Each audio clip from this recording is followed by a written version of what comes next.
जो बिल्कुल डू और डाई चैप्टर है, इस नीट में सिलेक्शन पक्का हो सके। लीजिए आपका काम मैक्सिमम से मैक्सिमम केमिस्ट्री में हो जाएगा। कहां से मैक्सिमाइज करूं नीट 24 एस्पिरेंट्स। तो आपको भी अब पता चल गया होगा कि अब समय बहुत कम है और ये सिचुएशन बिल्कुल डू और डाई का है।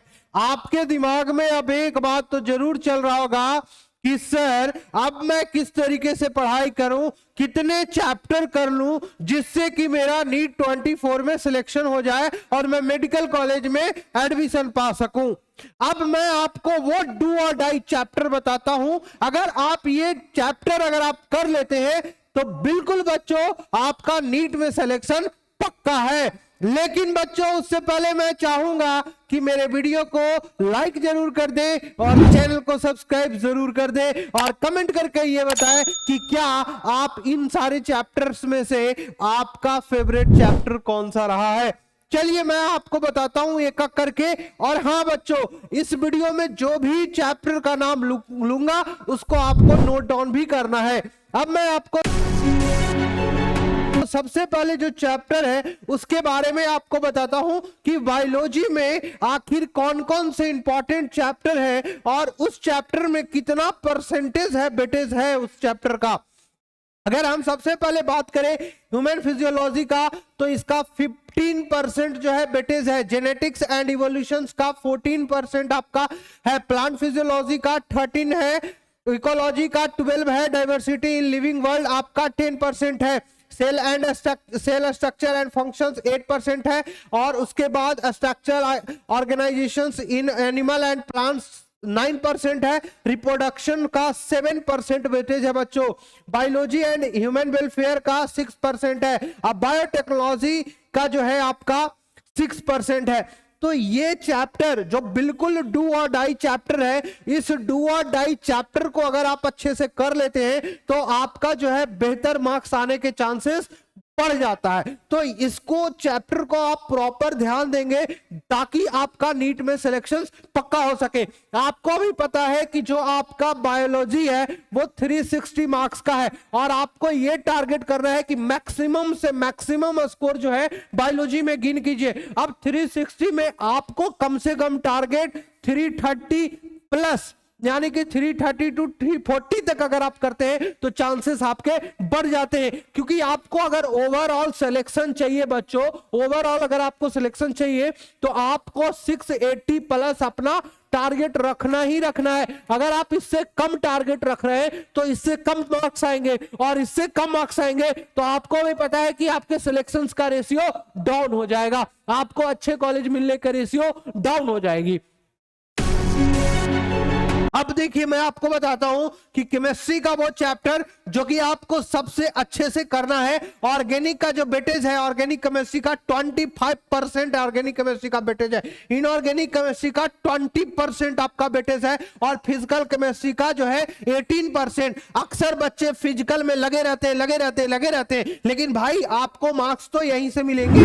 आपको मार्क्स कहां से मिलेगा? आपको मार्क्स ऑर्गेनिक और इनऑर्गेनिक से। आप देखिए 25% 20% वेटेज है और मात्र फिजिकल केमिस्ट्री में 18% है।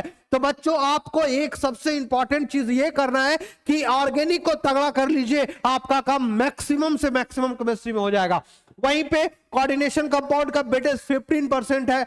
आपको केमिकल एंड थर्मोडायनेमिक्स का आपका जो है 12% वेटेज है बच्चों और इक्विलिब्रियम आपका 10% का वेटेज रखता है। तो ये सारे चैप्टर्स बिल्कुल ढंग के और अच्छे चैप्टर्स हैं और आपको क्या करना है कि 180 में केमिस्ट्री में मैक्सिमम अगर आपको टारगेट लेके चलना है 180 मार्क्स में मैक्सिमम आप कम से कम 140 प्लस आपको मार्क्स गेन करने हैं ताकि आप जो भी गलतियां फिजिक्स में, मैंने अक्सर देखा है कि बच्चे का फिजिक्स वीक होता है, जो कि बायोलॉजी के स्टूडेंट होते हैं उनका फिजिक्स वीक होता है। तो मैं आपको यही कहना चाहूंगा कि आप बायोलॉजी को और केमिस्ट्री को ढंग से अगर आप कर लेते हैं, अगर आप ढंग से कर लेते हैं, मैक्सिमम मार्क्स अगर आप यहीं पे गेन कर लेते हैं तो फिजिक्स वाले सेक्शंस में आपको तकलीफ थोड़ी कम होगी बच्चों।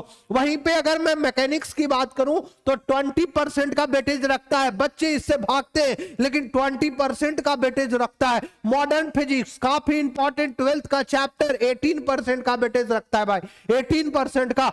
ऑप्टिक्स का 15% का वेटेज रखता है। इलेक्ट्रोडायनेमिक्स का आपका 14% का वेटेज रखता है। थर्मोडायनेमिक्स का 12% का वेटेज रखता है। वहीं पे वेव एंड ऑक्सीलेशंस का 11% का वेटेज होता है बच्चों। अब मैं आपको एक चीज बता दूं कि इलेक्ट्रोमैग्नेटिक इंडक्शंस का 10% का वेटेज होता है। तो अब आपको 180 में कम से कम यहां पे मिनिमम मैं आपको ये कह रहा हूं कि कम से कम आप जो है 130 प्लस स्कोर गेन करने का प्रयास जरूर करें। अब मैं आपको देखिए, मैंने आपको एक टारगेट सेट करके दिया कि 330 देखिएगा आप 330, ठीक है, फिर आपका 140 और फिर आपका 130। अगर आप इसको ऐड करते हैं तो आप बताइए कितने मार्क्स आप ला पा रहे हैं। तो ये आपका 0, फिर आपका ये भी 0 और ये आपका कितना 6। अब देखिए, अब मैं आपको एक चीज बताता हूं, मैंने मिनिमम मार्क्स लिया, मैंने मिनिमम लिया। बायोलॉजी में मैंने बोला कि भाई 330 ले आओ, मैंने केमिस्ट्री में बोला कि 140 ले आओ, उसके बाद मैंने फिजिक्स में बोला कि 130 ले आओ। आप बताओ मैंने आपको 600 जब मैंने ऐड किया तो 600 ही निकल के आया कि नहीं आया? आपके भी ऐसे ही आ रहे होंगे, अभी भी एवरेज भी आप यही दिमाग में करके ले आ रहे हो। अगर मैंने यहाँ पे 600 लिखा तो और आप इससे ज्यादा आने की चांसेस नहीं है, यहां तक कि कम आने की चांसेस है। अब आपको ये सोचना है कि मुझे भाई मेरा टारगेट तो सर आप बता रहे हो कि 180 प्लस आ रहा है 600, तो सर 80 कहां से लाऊं, 80 को कहां से मैक्सिमाइज करूं? तो बच्चों अगर इन सारे सब्जेक्ट को अगर आप ध्यान से देखोगे, बायोलॉजी को देखोगे, केमिस्ट्री को देखोगे, फिजिक्स को देखोगे, अब आपका इंटरेस्ट के ऊपर डिपेंड कर रहा है कि भाई मुझे मेरी टारगेट जो है बायोलॉजी में अच्छा कर सकता हूं तो मैं 330 के जगह 350 भी गेन करने का मैं रखता हूं दमखम। वहीं पे अगर मैं भाई 160 में केमिस्ट्री में, अब मैं कम से कम 180 में कम से कम 150 भी प्लस स्कोर गेन करने का, 150 160 गेन करने का मैं दमखम रखता हूं। लेकिन बच्चों सर आप फिजिक्स को हल्के में क्यों ले रहे हैं? मैं नहीं ले रहा हूं, बच्चे लेते हैं हल्के में, उनको तकलीफ होती है तो वो चाहते हैं कि हम फिजिक्स में कम से कम भी स्कोर अगर गेन करें तो हमारा सिलेक्शन पक्का हो जाए। लेकिन बच्चों एक बात आप समझ लीजिए, आपका सिलेक्शंस का मेन जो पार्ट है वो आपका फिजिक्स ही रहने वाला है। तो जितना ज्यादा मैक्सिमाइज आप फिजिक्स में कर सकते हैं उतना बेहतर आपका रिजल्ट होगा। क्यों? क्योंकि मैंने आपको टारगेट दे रखा है 680। अब मैं आपको बता रहा हूं कि इस 680 के अराउंड ही आप अपने चैप्टर को फिनिश कीजिए, मेहनत के साथ फिनिश कीजिए, आपका सिलेक्शन पक्का है। अगर आप ये नहीं कर पा रहे हैं, कहीं तो कमी है, कुछ ना कुछ तो दिक्कत है, कुछ ना कुछ तो बात है। अब इस कमी को दूर करने के लिए आप नीचे कमेंट में लिखिए, आपके लिए हम तैयार बैठे हैं, आपकी परेशानी को दूर करने के लिए तैयार बैठे हैं, मेरी एमसीएम टीम आपके लिए तैयार बैठी है। बच्चों फटाफट से कमेंट कीजिए और वीडियो को जितना ज्यादा लोगों तक शेयर कीजिए, जो आपके फ्रेंड होंगे, जो नीट के एस्पायरेंट्स होंगे, ताकि इस वीडियो को देख के उनको भी एक अंदर से आग जगे और उनको भी ये पूरा का पूरा टारगेट पता चल सके कि भाई मेरे अभी भी दुनिया में है, अभी भी हमें बहुत कुछ करना है और इतने मार्क्स लेके आना है, तभी मेरा सिलेक्शन पक्का होगा। तो बच्चों मिलते हैं नेक्स्ट वीडियो के साथ। और हाँ, सबसे इंपॉर्टेंट चीज, अब समय बहुत कम है और उसमें जितना ज्यादा आप अपने समय को यूटिलाइज करिए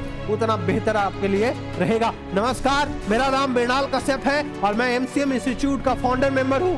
और बच्चों मिलते हैं नेक्स्ट वीडियो में, खुद का ख्याल रखिएगा। जय हिंद, जय भारत।